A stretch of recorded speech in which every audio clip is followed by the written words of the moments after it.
রাজধানীর আদ্দিন হাসপাতালে অন্তত ৬ নবজাতকের মৃত্যু। আইসিইউতে প্রসূতি মা সহ ৫ শিশু। এসি লিকেজ থেকে মৃত্যু। কর্তৃপক্ষের বিরুদ্ধে ধামাচাপা দেওয়ার অভিযোগ। তদন্ত চলছে, খতিয়ে দেখার আশ্বাস। আরো দুদিন আগে আমি এই ঘটনা শুনেছি যে ওইখানে গ্যাসের সমস্যা আছে, বাচ্চাগুলো সব পাশের রুমে শিফট করবে। যে মারা যায় তাকে নিয়ে যায়, কিন্তু তারা ওয়ার্ডের যদি সবাই সরিয়ে ফেলতো তাহলে কিন্তু সব বেঁচে যায়। এদের গাফিলতি, এদের অবহেলার কারণে আমার যে ক্ষতিটা হলো, এই ক্ষতিটার কিভাবে তারা কি করবে। বাচ্চাগুলো অসুস্থ হয়েছে 6টার দিক থেকে।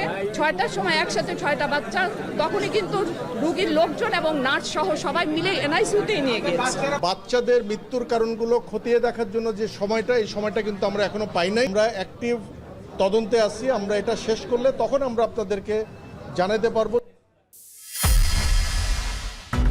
ঈদের আগের দিন পশুর হাটে দাম পড়তি। চট্টগ্রামে দর কমায় বিক্রি বাড়লেও রাজধানীর হাটে ক্রেতা সংকট। লোকসানের শঙ্কায় বিক্রেতারা। আমার 4টা বিক্রি হয়েছে, আমার 50,000 মতন গাছ দিচ্ছে আর কি। বৃষ্টি তো বেড়াইছি, অনবরত বৃষ্টি হয়েছে। বৃষ্টির কারণে কাস্টমার বাইরে বাড়া হয় না, আমগুলো তো জায়গা নাই। এবং আজকে ব্যাপারীরা যেরকম দাম চাচ্ছে, আমার মনে হচ্ছে কালকে রাত থেকে ওরা 30% প্রাইস কমে দাম বলতেছে।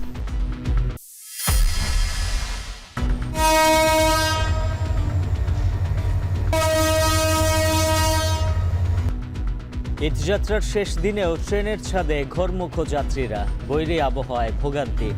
মহাসড়কে কোথাও কোথাও যানজট, ধীর গতি। বাড়তি ভাড়া নেয়ার অভিযোগ অস্বীকার সড়ক মন্ত্রীর।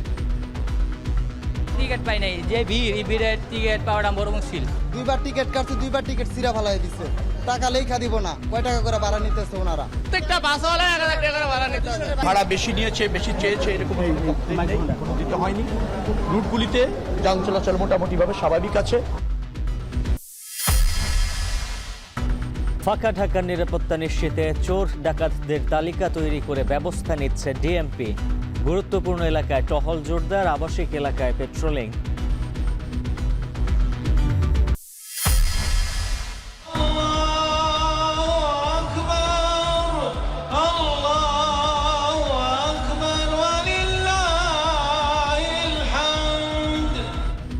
মিনায় শয়তানকে প্রতীকী পাথর নিক্ষেপের পর কোরবানি শুরু হাজিদের।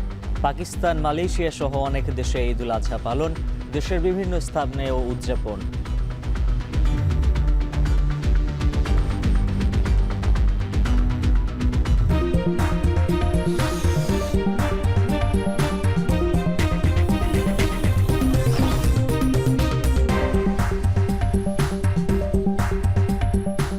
স্বাগত। এখন বিকেলে পুরো আয়োজনের সঙ্গে আছে আমি উজ্জ্বল হাফিজ।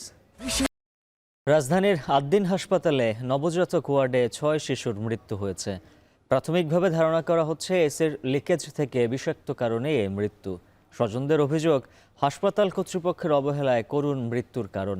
এরই মধ্যে 3 সদস্যের তদন্ত কমিটি গঠন করা হয়েছে। তাদের 3 দিনের মধ্যেই প্রতিবেদন দেওয়ার নির্দেশ দেওয়া হয়েছে। বিস্তারিত আরিফ হোসেনের প্রতিবেদনে।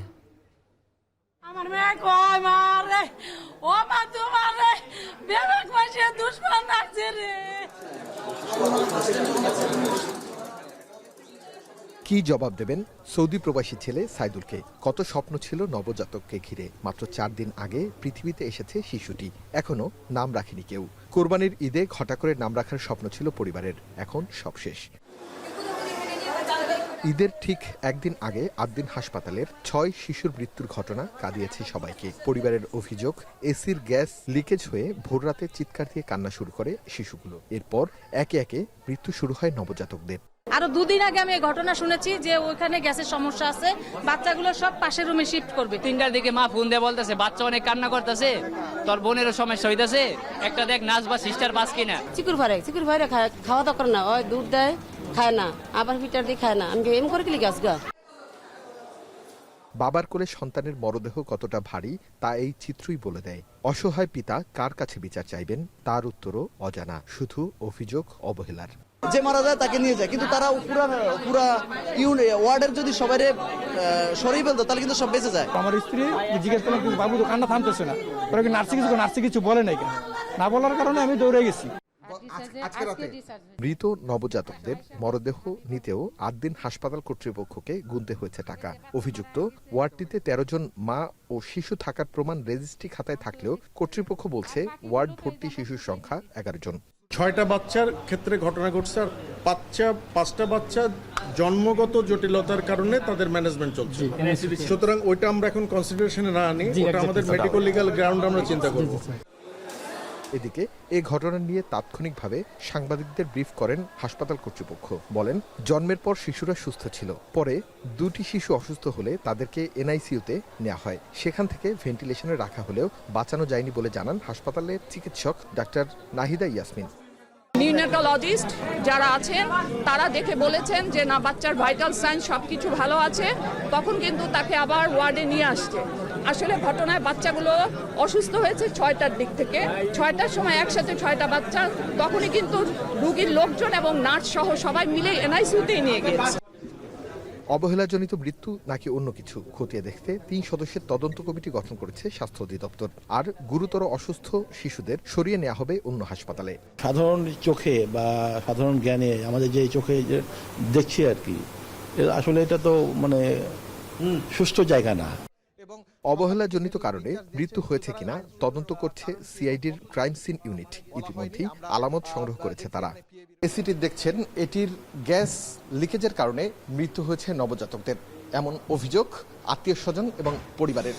তবে এই দায় কার, সে উত্তর এখন রাষ্ট্রকে দিতে হবে। আরিফ হোসেন, এখন, ঢাকা। রাজধানীর মগবাজারের 8 দিন হাসপাতালে শিশু মৃত্যুর কারণ অনুসন্ধানে আলামত সংগ্রহ করেছে সিআইডি। এরই মধ্যে 6 শিশুর মরদেহ হস্তান্তর করা হয়েছে। বিস্তারিত জানাতে যুক্ত আছেন সহকর্মী আরিফ হোসেন। আরিফ, যারা এখন আইসিইউতে রয়েছে তাদের শারীরিক অবস্থা কেমন, স্বজনরা কি বলছেন? যারা আইসিইউতে রয়েছেন তাদের সেই 5 শিশুর অবস্থা এখন কিছুটা আশঙ্কামুক্ত, এমনটা জানাচ্ছেন হাসপাতাল কর্তৃপক্ষ। এছাড়া আপনি নিশ্চয়ই জানেন যে পোস্ট অপারেটিভ যে ওয়ার্ডটি ছিল, ওয়ার্ড 2, সেটি ইতিমধ্যেই তালাবদ্ধ করে দেওয়া হয়েছে। আমি আপনাকে যদি একটু দেখাই পিছন থেকে, এটি যারা সিআইডির টিম ছিল, যারা বিভিন্ন ধরনের আলামত সংগ্রহ করেছেন যে ওখানকার পরিবেশ আসলে কেমন ছিল, গ্যাসের যেই কথা বলা হচ্ছে, সিলিন্ডারে গ্যাস লিকেজ হয়ে বাচ্চাদের মৃত্যু হয়েছে, তার সাথে কতটুকু সামঞ্জস্যপূর্ণ এবং সত্যতা রয়েছে সেই বিষয়টি যাচাই বাছাই করে দেখছেন। যদিও এই ওয়ার্ডটির দায়িত্বপ্রাপ্ত নার্স ইনচার্জ কোহিনুর বেগম মোট বেডের সংখ্যা 51টি এবং রোগীর সংখ্যা 29 জন। গতকালকে রাতে যদি এটা লিখে থাকে তাহলে 29 জন রোগী এখানে ভর্তি হওয়ার কথা। যদিও আমরা রেজিস্টার খাতা ঘেটে যেটি পেয়েছি যে 14 জনের মতো রোগী এখানে ভর্তি ছিল এবং যার মধ্য থেকে 6 শিশুর মৃত্যু হয়েছে, এমনটা জানানো হচ্ছে। সকাল থেকে এখন পর্যন্ত আমরা এখানে রয়েছি, আমরা দেখতে পেয়েছি আইনশৃঙ্খলা রক্ষাকারী বাহিনী খুব তৎপর। তারা মৃতের যেমন সংখ্যা বের করতে তৎপর, তেমনি তারা তৎপর রয়েছেন যে এই ঘটনার সাথে অন্য কিছু জড়িত কিনা। যদিও তারা পোস্টমর্টম করতে চেয়েছিলেন, কিন্তু পরিবারের যে সদস্যরা রয়েছে তারা পোস্টমর্টম চাননি, যে ছোট্ট শিশু নবজাতকের শরীরটা ক্ষত বিক্ষত করে পোস্টমর্টম করা হোক, সেটি চাননি। এজন্য এক এক করে যে 6 শিশু মারা গিয়েছে, যাদের কথা বলা হচ্ছে, তাদেরকে দায়িত্ব হস্তান্তর করে দেওয়া হচ্ছে। এছাড়া এই হাসপাতালে এখন পর্যন্ত আমরা দেখছি যে পুলিশের অবস্থান রয়েছে। এই হাসপাতালের ভেতরে যেই এসিটি ছিল, যেই রুমগুলো ছিল, সেই রুমগুলোর যে অস্বাস্থ্যকর পরিবেশ, সব কিছু মিলিয়ে এই হাসপাতাল কর্তৃপক্ষের আরও একটি টিম ইতিমধ্যেই এসছে। তারা এখানে ঘুরে দেখছেন এবং আসলে কি ঘটনা ঘটেছে সেই বিষয়টি তারা বের করার চেষ্টা করছেন। সকালে এখানে ডিএমপি কমিশনার এসেছিলেন, যিনি এসে খতিয়ে দেখেছেন। এছাড়া রমনা জোনের যিনি প্রধান রয়েছেন জাহিদ সাহেব, তিনিও এখানে এসেছিলেন এবং তিনি এসে খতিয়ে দেখার চেষ্টা করেছেন, রেজিস্ট্রি খাতা মিলিয়েছেন। সব কিছু মিলিয়ে যে কতজন শিশুর মৃত্যু হয়েছে সেই বিষয়টি 6 জন এখন পর্যন্ত তারা এটি বলেছেন। এছাড়া আমরা দেখেছি র্যাবের যারা সদস্য রয়েছেন তারা এসছেন, ডিবি, সিআইডি থেকে শুরু করে সব ধরনের সদস্যরা এখানে এসছেন। তবে যারা নবজাতকের পিতা মাতা রয়েছেন তারা অভিযোগ করেছেন, সকাল থেকে তারা বলে আসছিলেন যে এই যে মৃত্যু, এটি কোনোভাবেই কাঙ্ক্ষিত নয় এবং এটা অবহেলাজনিত কারণে মৃত্যু হয়েছে। এবং যারা মৃত্যু বরণ করে এখান থেকে ডিসচার্জ হয়ে চলে গিয়েছেন তাদেরও কিন্তু টাকা গুনতে হয়েছে, এমনটা অভিযোগ বিভিন্ন মহল থেকে আমরা পেয়েছি। তবে এখন পর্যন্ত হাসপাতাল কর্তৃপক্ষ যে জিনিসটি জানিয়েছেন তারা তদন্ত করে দেখছেন। এছাড়া স্বাস্থ্য অধিদপ্তরের পক্ষ থেকে একটি তদন্ত কমিটি গঠন করা হয়েছে। এই হাসপাতালে যারা চিকিৎসাধীন অবস্থায় যেসব নবজাতক গুরুতর রয়েছেন তাদের কিন্তু অন্য হাসপাতালে সরিয়ে নেওয়ার প্রস্তুতি প্রস্তুতি রয়েছে এই হাসপাতাল কর্তৃপক্ষের, এবং বলা হচ্ছে যদি অবহেলাজনিত কারণে মৃত্যু হয় সেক্ষেত্রে স্বাস্থ্য অধিদপ্তর সেটি খুঁজে বের করবেন। তবে বাস্তব যেই চিত্র পোস্টমর্টমের দরকার ছিল সেটি কিন্তু হয়নি, তাহলে সেই সত্য কতটুকু উদ্ঘাটন হবে, এছাড়া তথ্য প্রমাণ এবং সিআইডির যে আলামত ক্রাইম সিনে সেই আলামত কতটুকু ঘটনার পেছনে রহস্য উদ্ঘাটন করতে পারবেন সেটাই কিন্তু এখন বড় প্রশ্ন। যেহেতু পোস্টমর্টম করা হয়নি, তবুও হাসপাতাল কর্তৃপক্ষ এবং আইন শৃঙ্খলা রক্ষাকারী বাহিনী বলছেন এই ঘটনার পেছনে যদি অবহেলাজনিত মৃত্যু থাকে সেটি তারা খুঁজে বের করবেন এবং দোষীদের আইনের আওতায় আনবেন। আদ্দিন হাসপাতালে 6 শিশুর মৃত্যুর কারণের বিষয়ে বিস্তারিত জানাচ্ছিলেন সহকর্মী আরিফ হোসেন। এবারে জানাবো পশুর হাটের খবর। রাজধানীর কোরবানি পশুর হাটের শেষ দিনে বেচাকেনা চলছে। এ বিষয়ে বিস্তারিত জানাতে রাজধানী থেকে যুক্ত আছেন সহকর্মী জাভেদ আবদুল্লাহ, ময়মনসিংহ থেকে যুক্ত আছেন সহকর্মী হারুনুর রশিদ এবং যুক্ত আছেন সহকর্মী মোকাররম হোসাইন। শুরুতেই যাচ্ছে জাভেদের কাছে। জাভেদ, জানাবেন এই মুহূর্তে কোন হাটে রয়েছেন, হাটে ক্রেতা সমাগম কেমন, দরদাম কেমন দেখছেন? উজ্জ্বল, দেশে ঈদ উল আজহা উদযাপিত হওয়ার আর কয়েক ঘন্টা বাকি আছে। এরই মধ্যে হাটের সেই চেনা চিত্র তা নেই, হাটে প্রাণ নেই, এই পশুর হাটে ক্রেতা নেই। একরকম এভাবে বলা যায় হাটগুলোতে ঢিলে ঢালা অবস্থা। একরকম খামারিরা শুয়ে বসে অলস সময় পার করছেন। উজ্জ্বল, এই সময়টায় একটি সার্কুলার ইকোনমি তৈরি হয়, অর্থাৎ নগরের অর্থ গ্রামে প্রবাহিত হয় এবং সেই অর্থ গ্রামে নানা খাতে খামারিরা ব্যয় করেন, পরবর্তীতে সেই অর্থ আবার নগরে ফেরত আসে। খামারিরা ধারণা করছেন এই সার্কুলার অর্থনীতিতে একটি বড় ধাক্কা তারা এবার খেতে পারেন, অর্থাৎ আর্থিক যে ক্ষতি সেই ক্ষতির সম্মুখীন তারা এবার হতে পারেন। তার অন্যতম কারণ হলো অসংখ্য পশু, যে পশুগুলো অবিকৃত রয়েছে। এখন পর্যন্ত হাটে সাধারণত আমরা বিগত সময়ে এমন চিত্র দেখিনি, শুনশান নীরবতা, ক্রেতা শূন্য। কিন্তু আপনি নিশ্চয় ছবিতে ফ্রেমে দেখতে পাচ্ছেন যে খামারিরা অলস সময় পার করছেন, পশুর লালন পালন পরিচর্যা করছেন, কিন্তু ক্রেতা নেই হাটে। একটু বলে রাখি, আমরা দিয়াবাড়ি হাটে আছি। এই হাটে দিয়াবাড়ি মেট্রো রেল স্টেশনে পশুর হাট বসানো হয়েছিল, সেই হাট কিন্তু এরই মধ্যে উচ্ছেদ করেছে আইন শৃঙ্খলা বাহিনীর সদস্য ও স্থানীয় প্রশাসন। তারা বলছে যে মেট্রো রেলের স্টেশনের নিচে কোনো ধরনের পশুর হাট বসানো যাবে না। একটু হাটে ফিরে আসে, হাটের যে চিত্র সেটি আপনি এখনো দেখতে পাচ্ছেন যে অসংখ্য পশু অবিকৃত আছে। এরই মধ্যে খামারিরা, আমি কথা বলেছি অনেক খামারি এরই মধ্যে পশু নিয়ে অন্য হাটে যাচ্ছে, অর্থাৎ তারা এক হাট থেকে অন্য হাটে ঘুরে বেড়াচ্ছে। পশু বিক্রি করতে না পারার কারণে মূলত হতাশার ছাপ তাদের চোখে মুখে আমরা দেখতে পেয়েছি। তারা চিন্তা করছে যে গরু কি তারা অল্প দামে বিক্রি করবেন না গ্রামের পানে ফিরিয়ে নিয়ে যাবেন। এর মধ্যে বলে রাখি যে উদ্বৃত্ত পশু ছিল প্রায় 22 লাখ, সেই 22 লাখ পশু উদ্বৃত্তর পাশাপাশি খামারিরা ধারণা করছেন যে এবার অসংখ্য পশু এই নগরীর হাটগুলোতে, অর্থাৎ 27টি হাট, সেই হাটগুলোতে এসেছে। এই পাশাপাশি তারা ধারণা করছে যে এবার ক্রেতা সাধারণ তুলনামূলক অন্য যে কোনো বারের তুলনায় কম। আমরা এখন চলে যাব ময়মনসিংহে, সেখানে আছেন আমাদের আরেক সহকর্মী হারুনুর রশিদ। আব্দুল্লাহ, আমরা যদি ময়মনসিংহ অঞ্চলের কোরবানির পশুর হাটের খবর একটু জানাই, শেষ সময়ে কিন্তু ক্রেতা বিক্রেতার পদচারণা একেবারেই মুখর পশুর হাটগুলো।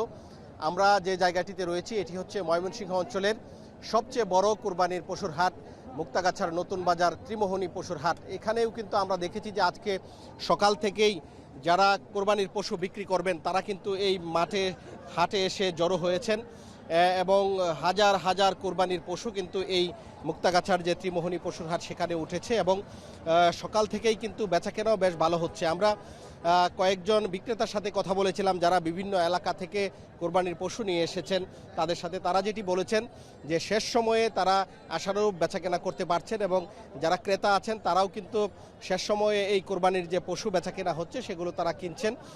আসলে আর আগামীকালকে ঈদ, আজকে কোরবানির পশু কেনা ছাড়া কিন্তু উপায়ও নেই, যার কারণে পশুর হাটগুলোতে মানুষের প্রচুর ভিড় আমরা দেখতে পাচ্ছি এবং এই পশুর হাটের যে অবস্থাটি আমরা দেখতে পাচ্ছি, বিশেষ করে 80,000 থেকে 1,20,30,000 টাকা দামের যে সমস্ত কোরবানির পশু বা গরু রয়েছে সেগুলো কিন্তু বেশি বিক্রি হচ্ছে এবং সেগুলোর চাহিদাও বেশি এবং 1.5 লাখের উপরে 1.5 লাখ, 2 লাখ বা 3.5 লাখ টাকার মধ্যে যে কোরবানির পশুগুলো এই বাজারে উঠেছে সেগুলোতে কিন্তু বেচাকেনা কিছুটা কম এবং তারপরেও যারা বিক্রেতা রয়েছেন তারা কিন্তু আশা করছেন যে তাদের যে চাহিদা, তাদের যে টার্গেট, সেই টার্গেট কিন্তু পূরণ হবে। অর্থাৎ আজকে বাজারের যে অবস্থা, বাজার যেভাবে বেচাকেনা হচ্ছে সেভাবে কিন্তু বিক্রেতারা তাদের পছন্দ মতো বা তাদের ইচ্ছা মতো বা তাদের যে টার্গেট রয়েছে সেই টার্গেট অনুযায়ী তাদের কোরবানির পশু বিক্রি করতে পারবেন বলে আমাদেরকে কিন্তু জানিয়েছেন। এবং ক্রেতারা যেটি বলছেন যে এই যে কোরবানির পশুর হাট, এখানে এসে কিন্তু তারা তাদের পছন্দের যে চাহিদা অনুযায়ী যে পছন্দের যে গরু দরকার সেগুলো কিন্তু তারা পাচ্ছেন এবং তারা কিন্তু কিনতেও পারছেন। এবং এই বাজারটিতে কিন্তু যারা এখানে কোরবানির পশু যারা এখানে বেচাকেনা করছেন, তাদের যারা ক্রেতা তাদের কাছ থেকে 1000 টাকা প্রতি গরুর প্রতি, এবং যারা বিক্রেতা রয়েছেন তাদের কাছ থেকেও 1000 টাকা করে হাসিল আদায় করা হচ্ছে। এবং এই আশপাশের যতগুলো বাজার রয়েছে সবগুলো বাজারের চেয়ে এই বাজারটিতে হাসিলের পরিমাণ কিছুটা কম বলে জানিয়েছেন ক্রেতা বিক্রেতা উভয়ই। এবং আরেকটি বিষয় এখানে লক্ষণীয়, জাল টাকা শনাক্তকরণের জন্য এই বাজারে একটি মেশিনের ব্যবস্থা করা হয়েছে। এবং প্রাণী সম্পদ অফিসের পক্ষ থেকে এই বাজারে দুটি মেডিকেল টিম রয়েছে যারা গরুর স্বাস্থ্য পরীক্ষা করছেন, অর্থাৎ যে সমস্ত ক্রেতা তাদের পছন্দ মতো যে গরু তারা কিনছেন সেই গরুর স্বাস্থ্য কী অবস্থায় আছে, কোনো ধরনের রোগ ব্যাধি আছে কিনা, এই বিষয়টিও কিন্তু পরীক্ষা করার সুযোগ পাচ্ছেন এখানে যারা ক্রেতা রয়েছেন। এবং বাজার ইজারাদার কর্তৃপক্ষের সাথে আমরা কথা বলেছি, তারা যেটি বলেছেন যে এই বাজারে যারা আসছেন তাদের নিরাপত্তার জন্য আইনশৃঙ্খলা বাহিনীর সদস্যরা রয়েছে এবং ইজারাদারের কিছু ভলান্টিয়ার রয়েছে যারা এই বাজারে যারা ক্রেতা রয়েছেন বিক্রেতা রয়েছেন তাদের নিরাপত্তার বিষয়টি তারা দেখভাল করছেন। সব মিলিয়ে এই ছিল আমার কাছে মুক্তাগাছার ত্রিমোহনী পশুর হাট থেকে কোরবানির পশুর বেচাকেনার সর্বশেষ খবর। এখন আমরা চলে যাচ্ছি নীলফামারীতে, সেখানে রয়েছেন আমাদের সহকর্মী মুকাররম হুসাইন, তিনি জানাবেন সেখানকার বেচাকেনার খবর। হারুন, ময়মনসিংহের মতো নীলফামারীতেও পশু কেনা বেচায় সবশেষ সময়ের ব্যস্ততম মুহূর্ত পার করছে খামারি, ব্যবসায়ী এবং ক্রেতারা। আজকে হাটের যে পরিস্থিতি, সেখানে ক্রেতা বলতে যারা এসছেন তারা মূলত ঈদের ছুটিতে, যারা রাজধানী সহ বিভিন্ন জায়গা থেকে ছুটিতে এসছেন এবং যাদের আসলে বাসায় গাভী বা গরু সংরক্ষণের পর্যাপ্ত ব্যবস্থা নেই, সেই ধরনের ক্রেতারাই কিন্তু আজকে হাটে ভিড় করছেন। কারণ একদিন বাদেই পবিত্র কুরবানি, সেই কুরবানির পশু সংগ্রহ করে একদিন তারা তাদের বাসায় রেখে পরের দিন আসলে কুরবানির জন্য তারা যাবেন। বাজারের যে পরিস্থিতি সেটি দেখা যাচ্ছে যে গত কয়েকদিনের যে বাজারের দরদাম ছিল, ক্রেতা বিক্রেতার মধ্যে মিশ্র প্রতিক্রিয়া ছিল, আজকেও তার ব্যতিক্রম নয়। 80,000 থেকে 1.5 লাখ টাকার যেই এড়ে গরুগুলো রয়েছে সেগুলোর আসলে ব্যাপক চাহিদা রয়েছে বাজারে। একই সঙ্গে দেশীয় খামারি পর্যায়ে ছাড়া ব্যক্তি পর্যায়ে লালন পালন করা যে দেশি গরুগুলো আছে, যেগুলোকে আসলে কোনো ধরনের ইনজেকশন কিংবা কোনো ধরনের কৃত্রিমভাবে যেগুলোকে মোটাতাজাকরণ করা হয় না, সেই ধরনের গরুরও কিন্তু ব্যাপক চাহিদা রয়েছে। সেই গরুগুলো মানভেদে 80 থেকে 1,20,000 টাকায় বিক্রি হচ্ছে। এবং বেচা কেনার যে বাজার পরিস্থিতি, সেখানে দেখা যাচ্ছে যে পরিষ্কার পরিচ্ছন্নতা সহ বাজারের সার্বিক শৃঙ্খলা বজায় রাখবার জন্য ইজারাদারদের নিজস্ব পরিচ্ছন্নতা কর্মী এবং স্বেচ্ছাসেবক রয়েছেন, তারা আসলে আইন শৃঙ্খলা পরিস্থিতি মোকাবেলার যে ভূমিকা সেটি তারা পালন করছেন। বাজারগুলোতে রাষ্ট্রীয় আইন শৃঙ্খলা বাহিনীর যে উপস্থিতি সেটি দেখা না গেলেও উত্তরের বাজারগুলোতে এখনো পর্যন্ত কোনো ধরনের অজ্ঞান পার্টির তৎপরতা কিংবা কোনো ধরনের অনাকাঙ্ক্ষিত ঘটনা এখনো পর্যন্ত ঘটেনি, যার ফলে ক্রেতা এবং বিক্রেতারা খুব স্বাচ্ছন্দ্যভাবে এই বাজারগুলো থেকে গরু কোরবানির পশু সংগ্রহ করতে পারছেন। এবার রংপুর বিভাগে 1.5 লাখ পশু কোরবানির সম্ভাবনা রয়েছে, 15 লাখ পশু কোরবানির সম্ভাবনা রয়েছে এবং সেই পশুর যে চাহিদা দেখা যাচ্ছে যে 20 লাখ পশু যোগান দেবার সক্ষমতা রয়েছে খামারিদের, যার ফলে আরও 5 লাখ পশু উদ্বৃত্ত থাকবে বলে প্রাণী সম্পদ দপ্তর বলছে। সব কিছু মিলে আসলে কুরবানি ঘিরে এবার উত্তরবঙ্গে 12,000 কোটি টাকার একটি বাজার রয়েছে। কুরবানি ঘিরে সেই চাঙ্গা বাজারের ব্যাপক অর্থনৈতিক যে আবহ সেটি তৈরি হবে। এই ছিল এই মুহূর্তে নীলফামারী থেকে পশু কেনা বেচার সবশেষ খবর। ঈদে কোথাও বাড়তি ভাড়া নেওয়া হচ্ছে না, সড়ক পরিবহন মন্ত্রীর এই দাবি বাস্তবে ভিন্ন। যাত্রীরা বলছেন নির্ধারিত ভাড়ার চেয়ে কয়েক গুণ বেশি নিচ্ছে বাস মালিকরা, যার প্রমাণ পাওয়া যায় এখন টিভির ক্যামেরায়। যদিও কোথাও কোথাও অনিয়মের কারণে জরিমানা করে ভ্রাম্যমাণ আদালত। বিস্তারিত সানিম মৃধার প্রতিবেদনে। এভাবেই ভাড়া বেশি নেওয়া হচ্ছে না বলে দাবি করছিলেন সড়ক ও পরিবহন মন্ত্রী শেখ রবিউল আলম। দায়িত্ব পাওয়ার পর পেয়েছেন 2 ঈদে নির্বিঘ্নে বাড়ি ফেরানোর দায়িত্ব। তবে অনেক জায়গায় বেশি ভাড়া নেওয়ার অভিযোগ পাওয়া গেলেও মানতে নারাজ। রুটগুলিতে যান চলাচল মোটামুটিভাবে স্বাভাবিক আছে, শুধুমাত্র যমুনা সেতু কেন্দ্রিক ওখানে একটা চাপ অবস্থানগত কারণে হয়। চলুন দেখি মন্ত্রীর কথা কতটা শুনছেন পরিবহন মালিকরা। 23 মে শনিবার, তখনও সরকারি ঈদের ছুটি শুরু হতে বাকি 2 দিন। আমরা যাই সায়দাবাদের শ্যামলের একটি বাস কাউন্টারে, যেখানে পরিবারের 5 সদস্য নিয়ে বাড়ি ফিরতে অপেক্ষা করছেন এক নারী যাত্রী। যাবেন বরিশাল। সায়দাবাদ থেকে বরিশালের ভাড়া 590 টাকা, যেটা বিআরটিএ নির্ধারিত। তবে দেখা গেল সরকারের এই নির্ধারিত ভাড়াকে বৃদ্ধাঙ্গুলি দেখিয়ে ঈদ ছুটি শুরু হওয়ার আগেই বরিশালগামী যাত্রীদের থেকে 160 টাকা বাড়িয়ে 750 টাকা নিচ্ছে সায়দাবাদের এই শ্যামলী কাউন্টার। 5 জন যাচ্ছে, 750 টাকা ভাড়া। বরিশালে তো আগে নিত 500 টাকা করে। শুধু বরিশালই না, পঞ্চগড়গামী যাত্রীদের থেকেও বাড়তি ভাড়ার অভিযোগ পেলে পাশেই অন্য একটি কাউন্টার থেকে। এমন দেখা যায় বাড়তি ভাড়া নিয়েও সেটা আবার উল্লেখ করা হয়নি টিকিটে। এ বিষয়ে জানতে চাইলে সদুত্তর দিতে পারেননি কাউন্টারে কর্তব্যরতরা। সরকার তো আমাদের যেটা চার্ট করে দিছে, এখান থেকে আমাদের প্ল্যান করে দিছে। এই যে বস প্ল্যান করছে, তো আমরা তো প্ল্যান অনুযায়ী আমরা বিক্রি করি, আর আমরা তো ভাড়া বাড়ানোর কেউ না, তো আমাদের কর্তৃপক্ষ এই ব্যাপারে হয়তো কিছু বলতে পারবে। রাজধানীর বিভিন্ন বাস টার্মিনালে এমন বাড়তি ভাড়া নেওয়ার প্রমাণ দেখা গেছে ঈদের একদিন আগ পর্যন্ত। যাত্রীরা জানান সরকার নির্ধারিত মূল্য উপেক্ষা করে নেওয়া হচ্ছে কয়েক গুণ বাড়তি ভাড়া। এমনকি টিকিট না দিয়ে বাসে উঠতে যাত্রীদের একরকম জিম্মি করে বাড়তি ভাড়া নেওয়ারও অভিযোগ জানান তারা। প্রিয়জনের সাথে ঈদ করতে তাই বাধ্য হয়ে দিচ্ছেন বেশি ভাড়া। যদিও কিছু কিছু রুটে ভাড়া স্বাভাবিক নিতে দেখা গেছে। আর বাড়তি ভাড়া নিয়ন্ত্রণ ও যাত্রীদের নির্বিঘ্নে ঈদ যাত্রা নিশ্চিতে কোথাও কোথাও অভিযান চালায় ভ্রাম্যমাণ আদালত। সানিম মৃধা, এখন, ঢাকা। প্রিয়জনের সঙ্গে ঈদ উদযাপনে বাড়ির পথে নগরবাসী, তবে বৈরী আবহাওয়ায় ভোগান্তি পোহাতে হচ্ছে। এদিকে বাড়তি ভাড়া নেওয়ার অভিযোগ করেছেন অনেকেই। বাস টার্মিনাল থেকে ঈদ যাত্রার খবর জানাতে যুক্ত আছেন সহকর্মী সাব্বির রোজ। রোজ জানাবেন বাসগুলো সময় মতো ছাড়ছে কিনা, আর ভাড়া নিয়ে কি বলছেন যাত্রীরা। উজ্জ্বল, আমরা যে জায়গাটিতে দাঁড়িয়ে আছি সেটি মূলত গাবতলী বাস টার্মিনাল। যে এই বাস টার্মিনাল থেকে আমাদের উত্তরের জনপদের অর্থাৎ নাটোর, রাজশাহী, পঞ্চগড়, ঠাকুরগাঁও এই অঞ্চলের মানুষের বেশি যাতায়াত হয়ে থাকে এই বাস টার্মিনাল দিয়ে। তো আমরা যেটি লক্ষ্য করেছি, এখানে এসে আমরা দেখেছি যে এই জায়গাটিতে মূলত যাত্রীর সংখ্যা কম। তুলনামূলক যে কয়দিনের ঈদ যাত্রায় আমরা দেখেছি যে ঘরমুখো মানুষের যে চাপ, তার চেয়ে অনেকাংশে যাত্রীর সংখ্যা কম। এবং এই জায়গাটিতে মূলত ভাসমান শ্রেণী, অর্থাৎ যারা এসেই তৎক্ষণাৎ টিকিট করেই বাড়ির উদ্দেশ্যে যান, সেই ধরনের মানুষের সংখ্যাই বেশি। তো আমরা দেখেছি যে সেই মানুষের তুলনায় বাসের সংখ্যা আজ পর্যাপ্ত রয়েছে এবং তারপরেও বাড়তি ভাড়া নেওয়ার অভিযোগ আমরা পেয়েছি। এবং তারা বলছে যে এটি ব্যক্তিবিশেষে, অর্থাৎ তারা যেভাবে পারছে ভাড়া বেশি একটি অভিযোগ করেছে, সেটি অনেকের কাছে 100 থেকে 300 টাকা পর্যন্ত বা তারও বেশি এমন অভিযোগ করেছে। তো আমরা দেখতে পাচ্ছি যে উত্তরমুখী যে মানুষের তেমন উপচে পড়া ভিড় নেই। তবে আজও শেষ দিনে ঈদ করতে পরিবার পরিজনের সাথে ঢাকা থেকে অনেকেই তাদের গন্তব্যের উদ্দেশ্যে যাচ্ছেন। এবং এই রাস্তার চিত্রটি যদি বলি, তাহলে গাবতলী বাস টার্মিনালের সাথেই কিন্তু রাজধানীর অন্যতম একটি বৃহৎ পশুর হাট, যেটি গাবতলী ব্রিজ লাগোয়া। সেই কারণে কিন্তু মাঝে মধ্যেই এইখানে আমরা দেখছি যে যদিও যাত্রী সংখ্যা কম, তারপরও যানজটের সৃষ্টি হচ্ছে এবং কিছুটা বিশৃঙ্খলা আমরা লক্ষ্য করেছি এই জায়গাটিতে।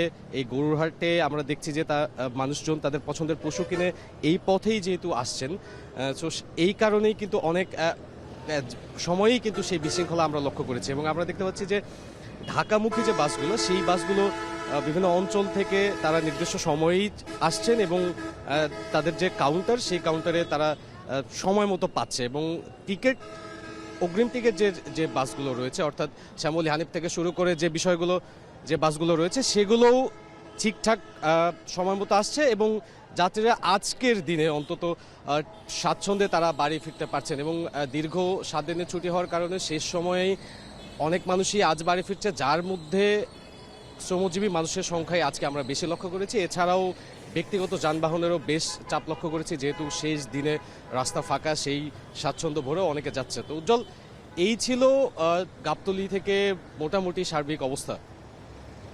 ঈদযাত্রার খবর জানাচ্ছিলেন সাব্বির রোজ। এদিকে ঢাকা টাঙ্গাইল যমুনা সেতু মহাসড়কের যানজট না থাকলেও ধীর গতিতে চলছে যানবাহন।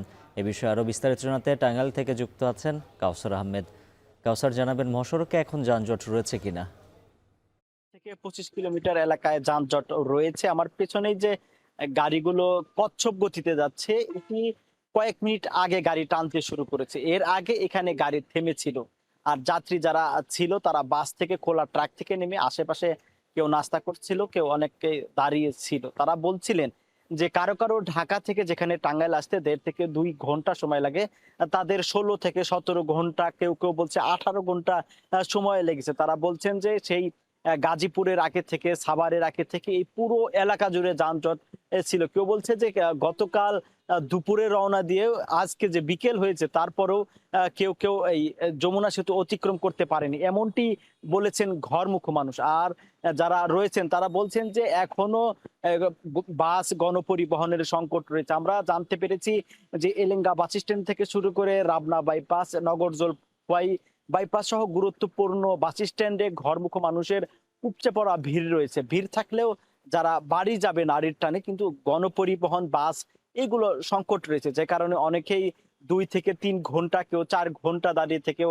যানবাহন পাচ্ছেন না। একদিকে যানজট, অন্যদিকে যানবাহনের সংকট। এতে করে অনেকেই বলছেন যে তারা কর্মক্ষেত্রেই ঈদ করার পরিকল্পনার সিদ্ধান্ত নিয়েছেন। আর পুলিশ বলছে যে যানজট নিরসনের জন্য তারা আপ্রাণ চেষ্টা করে যাচ্ছেন। এদিকে মহাসড়কে এবং যমুনা সেতুর উপরে বেশ কয়েকটি যানবাহন বিকল, অন্তত 15টি সড়ক দুর্ঘটনা। নানা কারণে, বৃষ্টি সহ নানা কারণে এই মহাসড়কে যানজট হচ্ছে, ভোগান্তি হচ্ছে। তবে এদিকে পুলিশের পক্ষ থেকে বলা হচ্ছে যে আর কয়েক ঘন্টার মধ্যেই এই মহাসড়কে যান চলাচল স্বাভাবিক হবে। তো উজ্জ্বল, এই ছিল আমার কাছে ঢাকা টাঙ্গাইল যমুনা সেতু মহাসড়ক থেকে ভোগান্তির সর্বশেষ তথ্য। কাউসার আহমেদ যুক্ত ছিলেন ঢাকা টাঙ্গাইল মহাসড়ক থেকে। এদিকে ঈদযাত্রার শেষ দিনেও রাজধানী ছাড়ছেন ঘরমুখ মানুষ। ট্রেনে ঈদযাত্রার খবর জানাতে রাজধানীর বিমানবন্দর রেল স্টেশন থেকে যুক্ত আছেন সহকর্মী হাসান আল মাহমুদ। নৌপথের খবর জানবো সহকর্মী রাজীব হাসানের কাছ থেকে। শুরুতেই জানবো ট্রেন যাত্রার খবর। হাসান, জানাবেন শেষ দিনে ভিড় কেমন দেখছেন?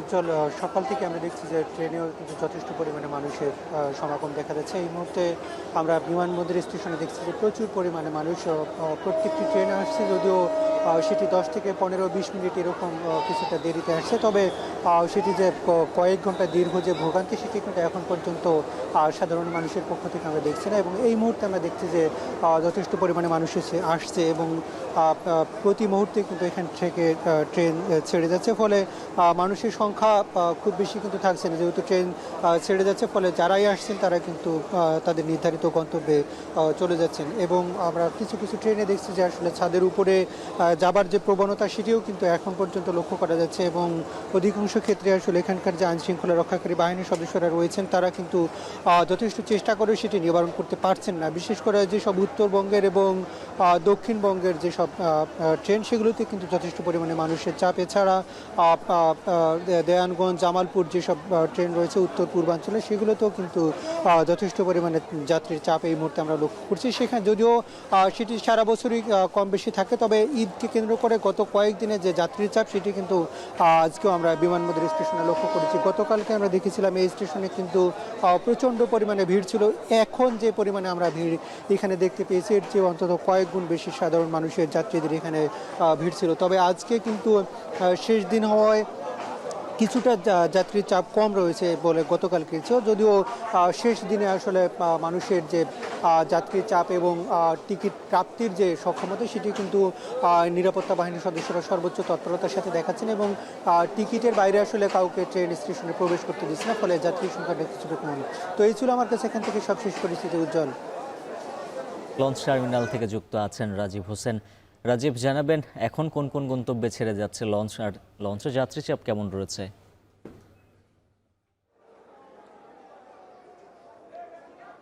উজ্জ্বল, সকাল থেকে কিন্তু লঞ্চ টার্মিনালে যাত্রীদের চাপ ছিল তুলনামূলক কম। তবে দুপুর গড়িয়ে বিকেল হতে আমরা যেটা দেখতে পেয়েছি যে যাত্রীদের চাপ কিছুটা বেড়েছে। তবে সেটিকে উপচে পড়া ভিড় আসলে বলার সুযোগ নেই, কারণ এখন পর্যন্ত যে প্রত্যাশিত যাত্রী চাপ হওয়ার কথা বা ঈদের আগ মুহূর্তে আমরা যেরকম মানে যাত্রীদের চাপ দেখি, সেই চাপটি কিন্তু এখন নেই। লঞ্চ মালিকদের সাথে আমরা কথা বলেছিলাম, তারা যেমনটা বলছেন যে ঈদের আগের দিন যে পরিমাণ চাপ থাকার কথা, আজ তারা টিকিট এখন পর্যন্ত কাঙ্ক্ষিত বিক্রি করতে পারেননি। আরেকটা বিষয় উজ্জ্বল আপনাকে জানিয়ে রাখি, আজ বিকাল 3টা পর্যন্ত সদরঘাট লঞ্চ টার্মিনাল থেকে 54টি প্রতিটি লঞ্চ কিন্তু বিভিন্ন গন্তব্যের উদ্দেশ্যে ছেড়ে গিয়েছে এবং এর মধ্যে দক্ষিণাঞ্চলগামী লঞ্চের সংখ্যাই কিন্তু বেশি। আমরা এখানে এসে বিআইডব্লিউটি এর সাথে কথা বলেছি, তারা যেমনটা বলেছেন যে এখন পর্যন্ত কোনো দুর্ঘটনার খবর নেই, প্রত্যেকটি লঞ্চই আসলে সুষ্ঠুভাবে টার্মিনাল ত্যাগ করেছে। তবে কোনো লঞ্চ অতিরিক্ত যাত্রী নিয়েছে কিনা আমরা এমনটিও জানতে চাইছিলাম। তারা যেমনটা বলছেন যে এখন পর্যন্ত তাদের কাছে এমন কোনো খবর নেই, প্রতিটি লঞ্চই তাদের কাছে যাত্রীদের সংখ্যা বলে গিয়েছে এবং সেটি ঈদের পর তারা আসলে জানাতে পারবে যে লঞ্চগুলো কতগুলো যাত্রী নিয়ে ছেড়েছে। এছাড়া বিআইডব্লিউটিএ কোস্টগার্ডের পক্ষ থেকেও কিন্তু অভিযান চালানো হচ্ছে এবং প্রতিটি লঞ্চকে তদারকি করা হচ্ছে। তবে ঈদের আগ মুহূর্তে যে পরিমাণ ভিড় থাকার কথা ছিল সেই ভিড় আমরা এখন পর্যন্ত দেখতে পাচ্ছি না। তো আরেকটি বিষয় উজ্জ্বল আপনাকে জানিয়ে রাখি, এর সাথে আরেকটি কারণ সংযুক্ত হতে পারে, সেটি হচ্ছে আবহাওয়া পরিস্থিতি। আপনি জানেন যে গতকালকেও বৈরী আবহাওয়া ছিল এবং আজকে সকালেও কিন্তু বৃষ্টি হয়েছে এবং সেই কারণে অনেকেই আসলে লঞ্চ যাত্রা থেকে এই যাত্রী কম থাকার একটি অন্যতম কারণ। তবে দুপুর নাগাদ কিন্তু রৌদ্রোজ্জ্বল দিন আমরা দেখতে পাচ্ছি এবং আশা করা যাচ্ছে যে বা লঞ্চ যারা মালিক রয়েছেন তারাও আশা করছেন যে বিকেল নাগাদ হয়তো যাত্রীদের চাপ কিছুটা বাড়বে এবং তারা তাদের প্রত্যাশিত যাত্রী পাবেন। তো সব মিলিয়ে আসলে যাত্রীরা তাদের পরিজনের সাথে ঈদ আনন্দ ভাগাভাগি করতে ঢাকা ছাড়তে পেরে খুবই খুশি। এই ছিল আমার কাছে রাজধানীর সদরঘাট লঞ্চ টার্মিনাল থেকে সবশেষ। উজ্জ্বল। নৌ রেলপথের ঈদযাত্রার খবর জানাচ্ছিলেন সহকর্মীরা। মুজদালিফায় রাত্রি যাপন শেষে মিনায় শয়তানকে প্রতীকী পাথর নিক্ষেপ করেছেন হাজিরা। এরপর পশু কোরবানি শেষে ইহরাম ছাড়েন তারা। পবিত্র কাবা তাওয়াফ করে প্রদক্ষিণ করেন সাফা মারোয়া পাহাড়। আগামী বছর থেকে হজে অংশগ্রহণকারীর সংখ্যা আরও বাড়ানোর ঘোষণা সৌদি সরকারের। বাকিটা জানাচ্ছেন জাহানারা ভুইয়া।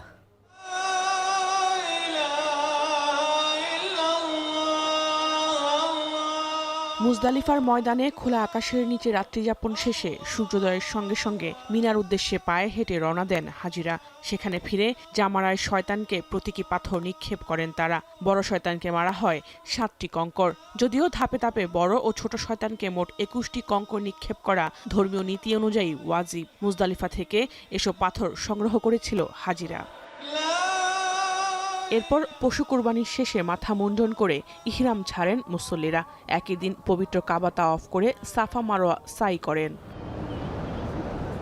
12 ও 13 জিলহজ আরও 2 ধাপে জামারায় শয়তানকে পাথর মারবেন হজে অংশগ্রহণকারীরা। মিনা থেকে মক্কা ফিরে বিদায়ী তাওয়াফের মধ্য দিয়ে হজের আনুষ্ঠানিকতা শেষ হবে। এর আগে মঙ্গলবার আরাফাতের ময়দানে ইবাদত বন্দিগির মাধ্যমে আল্লাহর সন্তুষ্টি অর্জন করার চেষ্টা করেন তারা। সেখান থেকে মসজিদুল নামিরায় এক আজানে জোহর ও আসরের নামাজ আদায় করে মুজদালিফায় যান তারা। এবারের হজে ইরান থেকে অংশ নেওয়া মুসল্লিরা মক্কায় জড়ো হয়ে ইসরায়েল ও যুক্তরাষ্ট্র বিরোধী স্লোগান দেন। লেবাননে মুসলিমদের ওপর অভিযানের তীব্র নিন্দা জানান তারা। এই অঞ্চলের শান্তি কামনায় দোয়া করেন ইরানের হাজিরা। হজের ব্যবস্থাপনা নিয়ে বেশ তৎপর দেখা যায় সৌদি সরকারকে। মিনায় হজের দায়িত্বে থাকা স্পেশাল সিকিউরিটি ফোর্স ও সিভিল ডিফেন্স ইউনিটের কার্যক্রম পর্যবেক্ষণ করেন সৌদির স্বরাষ্ট্রমন্ত্রী যুবরাজ আব্দুল আজিজ বিন সৌদ বিন নাইফ। এবছর হজে বিশ্বের বিভিন্ন দেশ থেকে প্রায় 15 লাখ মুসল্লি অংশ নিয়েছেন। বাংলাদেশ থেকে হজ করছে 78,000-এর বেশি মানুষ। সামনের দিনগুলোতে হজে অংশ নেওয়া মুসল্লির সংখ্যা আরও বাড়ানো হবে বলে জানিয়েছে রিয়াদ প্রশাসন। জাহানারা ভুইয়া, এখন বিশ্ব। সৌদি আরবের সঙ্গে মিল রেখে দেশের বিভিন্ন জেলায় পবিত্র ঈদুল আজহা উদযাপিত হয়েছে। বরিশাল, চট্টগ্রাম, দিনাজপুর, ঝিনাইদহ, সাতক্ষীরা ও নারায়ণগঞ্জ সহ বিভিন্ন স্থানে অনুষ্ঠিত হয় ঈদের জামাত। নামাজ শেষে দেশ ও জাতির শান্তি সমৃদ্ধি কামনায় বিশেষ মোনাজাত করা হয়। বিস্তারিত প্রতিবেদনে। সকালের আলো ফোটার সঙ্গে সঙ্গে দেশের বিভিন্ন জেলায় ঈদের আনন্দে মেতে ওঠেন হাজারো মানুষ। সৌদি আরবের সঙ্গে মিল রেখে পবিত্র ঈদুল আজহার নামাজ আদায় করেন তারা। বরিশাল নগরীর পূর্ব হরিণাফুলিয়া চৌধুরী বাড়ির শাহ সুফি মমতাজিয়া কেন্দ্রীয় জামে মসজিদে বুধবার সকাল 8টায় অনুষ্ঠিত হয় ঈদের জামাত। নামাজ শেষে একে অপরের সাথে কোলাকুলি করেন ধর্মপ্রাণ মুসল্লিরা। বিভাগের অন্তত 20,000 পরিবার সৌদি আরবের সঙ্গে মিল রেখে ঈদ উদযাপন করেছেন। আজ ঈদুল আজহার নামাজ আদায় করেছি। যেহেতু গতকালকে হজ পালিত হয়েছে সৌদিতে, সারা বিশ্বের মুসলমান ওখানে উপস্থিত হয়েছে, সবাই হজ পালন করছে। আল্লাহর কাছে তো ওই বালা মুসিবতের জন্য দোয়া চাইলাম যে আল্লাহ তুমি ক্ষমা না করলে আর তো করণীয় ক্ষমতা নাই। চট্টগ্রামের চন্দনাইশ ও সাতকানিয়ার প্রায় ৬০টি গ্রামেও উদযাপিত হয় ঈদ। কয়েকশো বছরের পুরনো নিয়ম অনুসারে জাহগিরিয়া শাহ সুফি মমতাজিয়া দরবার ও সাতকানিয়ার মির্জাখিল দরবার শরীফের অনুসারীরা এদিন ঈদ উদযাপন করেন। সকাল ৮টায় অনুষ্ঠিত হয় ঈদের জামাত। নামাজ শেষে দেশ ও জাতির শান্তি সমৃদ্ধি কামনায় বিশেষ মোনাজাত করেন মুসল্লিরা। দিনাজপুর জেলার অর্ধ শতাধিক স্থানে অনুষ্ঠিত হয় ঈদের জামাত। প্রায় ২,০০০ পরিবার সৌদি আরবের সঙ্গে মিল রেখে ধর্মীয় ভাব গাম্ভীর্যের মধ্য দিয়ে ঈদ উদযাপন করেন। পটুয়াখালীর বিভিন্ন এলাকায় ঈদের নামাজ আদায় করেন মুসল্লিরা। আজকে ঈদের দিন আমাদের অনেক খুশি লাগছে। আসলে কি সৌদির সাথে না, এটা হচ্ছে বিশ্বাস সূত্রে বিশ্বের যে কোনো রাষ্ট্রে যদি বা সংবাদ বাহক যেটা বিশ্বস্ত হইতে হবে তাদের মাসালা হিসেবে সেই সুশ্বাস যদি আমরা শুনতে পাই, সেই অনুভূতির হারেই এখানে সেভাবে ঈদ হচ্ছে। ঝিনাইদহের হরিণাকুণ্ডুর চটকাবাড়িয়া আহলে হাদিস জামে মসজিদ সহ কয়েকটি স্থানে ঈদের জামাত অনুষ্ঠিত হয়। বৃষ্টির কারণে অনেক জায়গায় মসজিদের ভেতরেই নামাজ আদায় করেন মুসল্লিরা। এদিকে নারায়ণগঞ্জের ফতুল্লার লামাপাড়ায় জাহকিরিয়া তরিকার অনুসারীরা সকাল ৯টায় ঈদের জামাতে ঈদের নামাজ আদায় করেন। এ সময় ঢাকা, গাজীপুর ও নারায়ণগঞ্জের বিভিন্ন এলাকা থেকে মুসল্লিরা সেখানে জড়ো হন। নামাজ শেষে দেশ, জাতি ও বিশ্ব মুসলিম উম্মার শান্তি, সমৃদ্ধি ও কল্যাণ কামনায় বিশেষ দোয়া ও মোনাজাত করা হয়। এছাড়া চাঁদপুর, সাতক্ষীরা, মৌলভীবাজার, চাঁপাইনবাবগঞ্জ সহ দেশে আরও কয়েকটি জেলার বিভিন্ন গ্রামে সৌদি আরবের সঙ্গে মিল রেখে পালিত হয় ঈদ। ঈদের নামাজ শেষে পশু কোরবানি দেন মুসল্লিরা। আফনান অপসরা, এখন। ঈদ ঘিরে উত্তাপ ছড়াচ্ছে মশলার বাজার। রাজধানীর কারণ বাজারে ১ মাসের ব্যবধানে আদা, রসুন ও জিরার দাম বেড়েছে কেজিতে ২০ থেকে ১০০ টাকা পর্যন্ত। চড়া দামের কারণে ক্রেতাদের মধ্যে দেখা গেছে অসন্তোষ। অন্যদিকে বিক্রি কমে যাওয়ায় অলস সময় পার করছেন বিক্রেতারা। নাইম কামালের প্রতিবেদনে বিস্তারিত। রাজধানীর বড় পাইকারি ও খুচরা বাজারগুলোর মধ্যে কারণ বাজার অন্যতম। ঈদুল আজহার আগে এই বাজারে মানুষের ভিড় থাকলেও এবার মশলার দোকানের চিত্র কিছুটা ভিন্ন। সারিবদ্ধ সাজানো এলাচ, দারুচিনি, লবঙ্গ আর মরিচ হলুদের পসরা সাজিয়ে বসে আছেন বিক্রেতারা, কিন্তু কাঙ্ক্ষিত ক্রেতার দেখা মিলছে সামান্যই। বাজারে বর্তমানে পাইকারিতে ভালো মানের জিরা বিক্রি হচ্ছে কেজি প্রতি ৬৫০ থেকে ৬৮০ টাকায়, যা খুচরা বাজারে ঠেকেছে ৭২০ থেকে ৭৫০ টাকায়। দেশি রসুন ২১০ থেকে ২২০ টাকা, আর আমদানি করা রসুন বিক্রি হচ্ছে ২৫০ টাকার উপরে। আদার দামও ছড়া, মানভেদে ২৫০ থেকে ২৮০ টাকা কেজি দরে বিক্রি হচ্ছে। হলুদের গুঁড়া এবং শুকনা মরিচের দামও গত মাসের তুলনায় কেজি প্রতি ৩০ থেকে ৪০ টাকা বেড়েছে। ক্রেতাদের অভিযোগ, তদারকির অভাবেই অস্থির হয়ে উঠেছে বাজার। বাজারে যে সদাইদের দাম বেশি, জিনিসপত্রের দাম বেশি, এই কয়েকদিনের জন্যই এটা দাম বেশি, তারপরে তো আবার যেই সেই হয়ে যায়। দামটা একটু বেশি, বেশি হলো পড়া কিছু নেই। দেশের যে অবস্থা, এই অবস্থার ভিত্তিতে আমাদের বাজার ক্রয় করতে হয়। আমার কাছে মনে হচ্ছে মার্কেট স্টেবল আছে, কোনো ধরনের মশলা বেশি একটা বাড়েনি, কারণ আমাদের বাজেটের মধ্যে যেটা থাকে সেই বাজেট থেকে এক্সিড করেনি এবার। তবে বিক্রেতারা বলছেন ভিন্ন কথা। ক্রেতা সংকটে লোকসানের মুখে পড়ার কথা জানালেন তারা। কাস্টমারই নেই, বাড়তি রাখার তো প্রশ্নই ওঠে না। আমাদের কাছে হিউজ পরিমাণ মনে করেন মাল আছে, ক্রেতাই তো নাই। জিরা এখন ৫৪০ টাকা, লং ১৪০০ টাকা, এলাচ দারচিনি ৪৮০ টাকা এরকম। কোরবানি ঈদ বলতে তো সবাই ঢাকা ত্যাগ করে, কারণ বাজারের মধ্যে আজকে কাস্টমার নাই, সবাই দেশে চলে গেছে। বাজার বিশ্লেষকরা বলছেন আমদানি নির্ভর মশলার বাজার স্থিতিশীল করতে কঠোর মনিটরিং প্রয়োজন। না হলে সাধারণ মানুষের নাগালের বাইরে চলে যাবে রান্নার এই অতি প্রয়োজনীয় অনুষঙ্গগুলো। নাইম কামাল, এখন, ঢাকা। সৌদি আরবের পাশাপাশি কাতার, কুয়েত, আমিরাত, ওমান সহ মধ্যপ্রাচ্যের বিভিন্ন দেশে উদযাপিত হচ্ছে পবিত্র ঈদুল আজহা। এছাড়াও ঈদের জামাত অনুষ্ঠিত হয়েছে পাকিস্তান, ইন্দোনেশিয়া, মালয়েশিয়া সহ এশিয়ার বিভিন্ন দেশেও। মঙ্গলবার স্থানীয় সময় ভোরে কাতারের ৭ শতাধিক ঈদগাহ ও মসজিদে ঈদের জামাত অনুষ্ঠিত হয়। এছাড়া এবার দোহায় প্রবাসী বাংলাদেশিদের জন্য ঈদ জামাতের আয়োজন করে কাতারের বাংলাদেশ দূতাবাস। নামাজ শেষে ঐতিহ্য মেনে একে অপরের সঙ্গে কোলাকুলি করেন বাংলাদেশিরা।